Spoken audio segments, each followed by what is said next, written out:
வளைகுடா நாடுகளின் எரிசக்தி மையங்கள் தகர்க்கப்படும் என்று ஈரான் எச்சரிக்கை விடுத்துள்ளது. மத சார்பற்ற கொள்கையில் எப்போதும் சமரசம் இல்லை.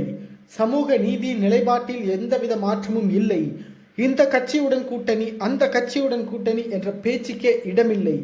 நம் தலைமையில்தான் ஆட்சி அமையும் என்பதில் உறுதியாக இருக்கிறோம் என்று விஜய் பேட்டியளித்துள்ளார். மேலும் எந்தவிதமான கூட்டணிக்கும் நாங்கள் செல்லவில்லை, அது தொடர்பாக வதந்தி பரப்பப்படுகிறது, பொய் பரப்பப்படுகிறது அப்படின்னு விஜய் சொல்லியிருக்கிறாப்புல.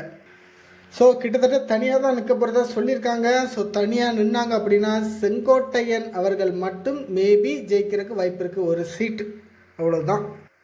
ஆனால் எக்கச்சக்க ஓட்டு வாங்குவாங்க, பட் எதுவுமே எம்எல்ஏயாக மாறாது, அது யூஸ்ஃபுல்லாக இருக்காது.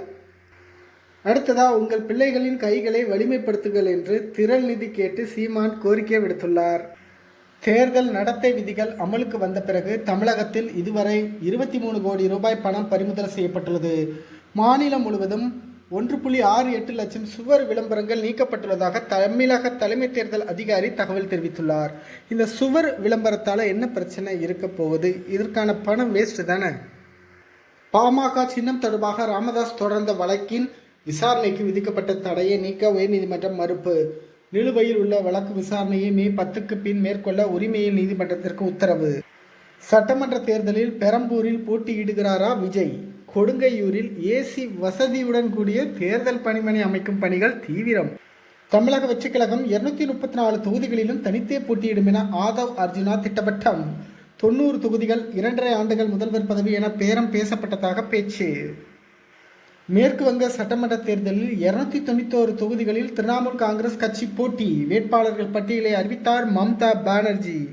குழந்தையை தத்தெடுக்கும் தாய்மார்களுக்கு மகப்பேறு பலன்களை வழங்குவதில் இருந்த வயது கட்டுப்பாடு நீக்கம்.